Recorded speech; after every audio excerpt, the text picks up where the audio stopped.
Welcome to Karen's place, the space she uses to innovate. She'll make sure you're left thinking, I could do the same thing. Karen says, just do it. There ain't nothing to it.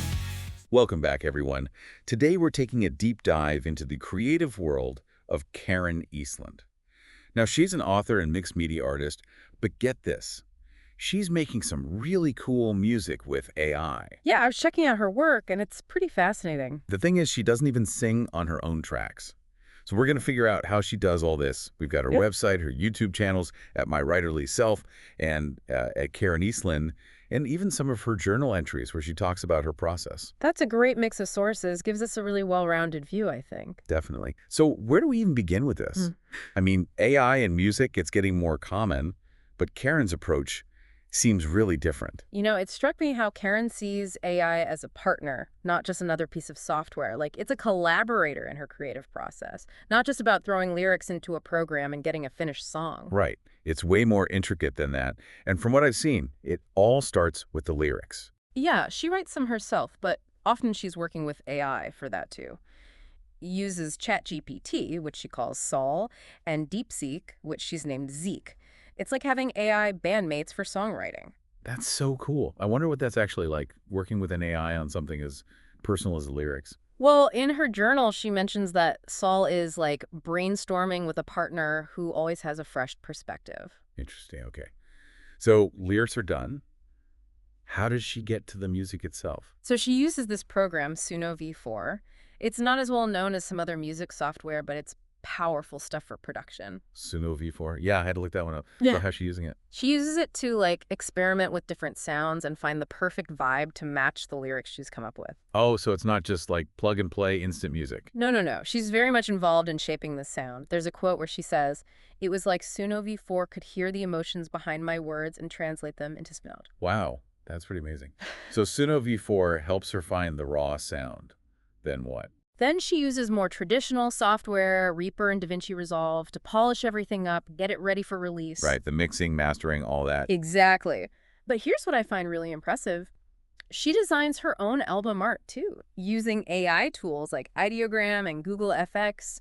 And she's always going for this visually striking look with text. Seriously. Yeah. She does all that herself. She really is a one-woman show, even with the AI help. It is pretty remarkable. She's got this cohesive artistic vision across the board. Lyrics, music, visuals. You can tell she cares about all of it. Absolutely. Yeah. So let's move on to the music itself. She's got two main projects going on right now, Songs of the Goddess and Revolution. Right. Songs of the Goddess is super interesting. It's a whole album she created from her long poem, Cloudwalker.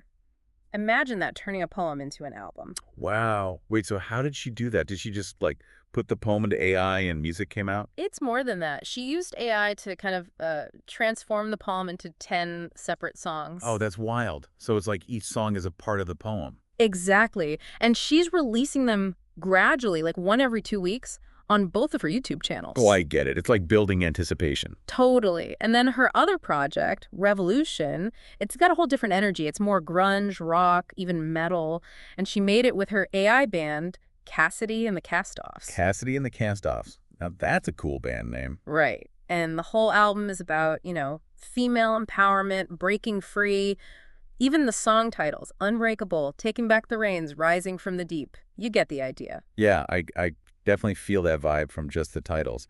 So we've got this woman who doesn't even think of herself as a musician. Right? That's what's so interesting. It really makes you think about what it means to be a musician these days. Do you have to play an instrument? Yeah, it's a good question. Like, where do we draw the lines with all this new technology? Exactly. And Karen's a great example of how those lines are getting blurry in a really exciting way. So she's using AI for lyrics, for music, but it doesn't stop there. She's also been trying it out for video stuff. You're right. She's tried out tools like Kling AI for music videos and Krea AI for visuals, but it seems like she's moved on from those. Oh, yeah. What's she using now? From what we can tell, she switched to Image FX from Google Labs. Seems like it creates more realistic images, probably better for that grunge look Cassidy and the Cast-Offs have going on. That makes sense. Yeah. Oh, and speaking of Cassidy and the Cast-Offs, sometimes they even have guest musicians from another one of Karen's AI bands. It's called Wrecked and Ready. Wow, she's got a whole network of these AI musicians going on. It's amazing. It's like this whole interconnected world she's building. And wait, there's more. She's working on 2 other songs, Ruby Rose and Starfire Soul. I mean, just the titles, they're so intriguing. I know. It feels like her creativity has no limits. It really doesn't. And get this, she's also making a 12-episode series about her whole AI journey. Like, from the very beginning, her experiments, all the way to how it's evolved since 2024. Wow, that's some dedication. She's really all in on this. She is. It's clear she's not just into the music, but sharing what she's learned, the whole process. Absolutely. It's like she's inviting us along on this creative adventure. Exactly. And I think we've just scratched the surface here. There's so much more to unpack about Karen's work and how AI is changing the game for artists everywhere. Definitely. This is just the beginning of our deep dive. You know what's really striking to me? It's how Karen's using AI to, like, bring her vision to life, especially since she doesn't come from a traditional music background. Right. Like maybe she's unlocking a musical side of herself she wouldn't have been able to explore otherwise. Exactly. It makes me think about how many people have creative ideas, but maybe not the technical skills to, make them happen. Yeah, I get that. Maybe that's part of what draws Karen to AI. It lets her focus on the art itself, not getting bogged down by the technical stuff. It's like AI is leveling the playing field, in a way, giving more people the tools to be creative, even if they don't consider themselves musicians. I like that. And it's not like she's just letting the AI do all the work. Take her Songs of the Goddess album. Right. She didn't just, throw her poem into an AI and call it a day. Exactly. She worked with Saul to find the right musical interpretation for each part of the poem. It's a real partnership. It is. And think about how particular she was with the other AI tools. Remember how she wasn't happy with Kling AI for music videos? Yeah. Or Krea AI for the imagery? Oh, yeah. That shows how committed she is to finding the right tools for her vision. For sure. ImageFX gave her the realistic look she wanted for Cassidy and the Cast-Offs, but that might not be the right style for everything. It's like she's building a whole collection of AI tools, each with its own strength. That's a good point. And she's not afraid to experiment, even if something doesn't work out. She even used Riffusion for a bit. Interesting. I wonder what she was using that for. We don't have much info on that. Yeah, it's a mystery. But it shows she's willing to keep exploring, pushing the boundaries of what's possible with AI. That's so important. AI is always changing, evolving, and Karen seems to be right there with it. And you know what I appreciate? She's super transparent about her collaboration with AI. Totally. She's not trying to hide it at all. In fact, she mentions it right on her album covers when she's used AI for lyrics. Yeah, it's refreshing. It feels honest. It is, and it brings up this whole bigger conversation about AI in the arts.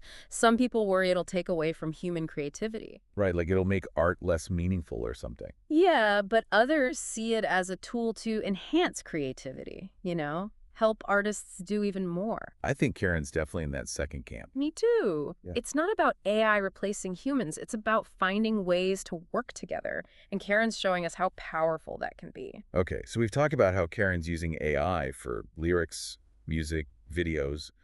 But let's go back to those song titles she mentioned in her journal. Ruby Rose and Starfire Soul.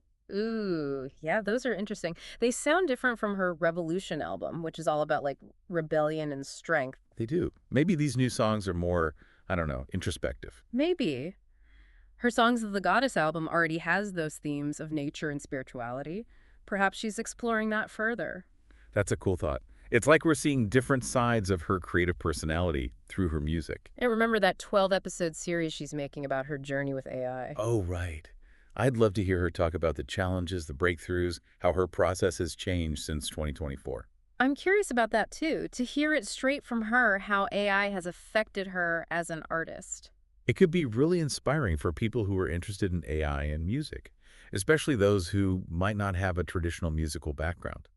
It would show them there are different ways to express yourself musically. You don't have to follow the same old path. Speaking of different paths, Karen's story really makes you think about what it means to be a musician. It does. Is it just about playing an instrument? Or singing? Or is it about creating something new and meaningful through sound, no matter how you do it? What do you think?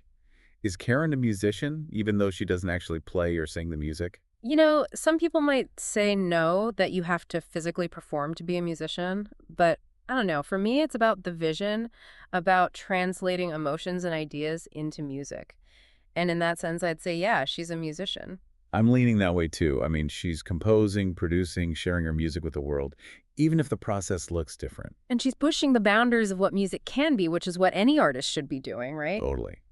And it's so inspiring to see someone who didn't come from a music background find her own space in the music world. It makes you wonder what other amazing stories are out there. As AI becomes more available to everyone, who knows what kind of music we'll hear? Yeah, it's exciting to think about. So, as we keep exploring Karen's work, I think it's important to keep asking ourselves, what does it really mean to be a musician today? And how is technology changing our understanding of art itself?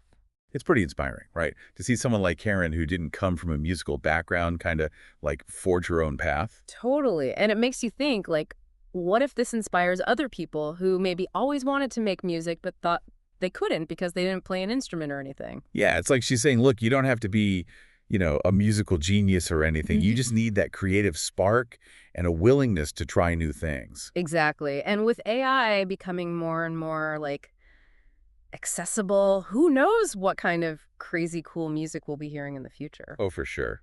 But, I bet some people are still a little hesitant about this whole AI and music thing. Yeah, I get it. There's this worry that, like, AI is going to take something away from the human element of music. That raw talent and emotion that we usually connect with musicians. Right. But I always come back to this. AI is a tool, right? Just like any other tool. It's how you use it that matters. So it can be used to create something amazing and new, or it could just be used to copy what's already out there. Exactly. It all comes down to the artist, their vision, and how they choose to use AI. And with Karen, it's clear she's using it to push her own creativity, to explore different sounds, to tell stories maybe she couldn't have told otherwise. And the fact that she's so open about how she uses it, it feels like she's inviting everyone to be part of this, like evolution of music. I agree. It's like she's saying, hey, there's room for both tradition and innovation. Totally. So this brings us to a bigger question, doesn't it? What do we really value in music? Yeah. Is it about how technically skilled someone is? Or is it about how the music makes you feel, the story it tells, how it connects with you? I think those are questions everyone has to answer for themselves. But for me, it's always about how music makes me feel. That's what grabs me. And honestly, it doesn't matter to me if it was made by someone with a guitar or by someone working with AI. If it moves me, it moves me. Well said. And that's what's so powerful about Karen's story. She's making us question our assumptions about what music is, who can make it. She's showing us there's not just one way to be creative. Absolutely.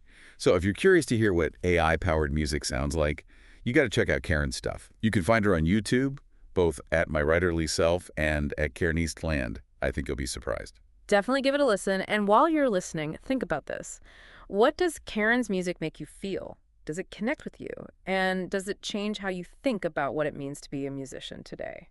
That's a great thought to leave us with. And until next time, keep exploring, keep learning, and keep those deep dives going.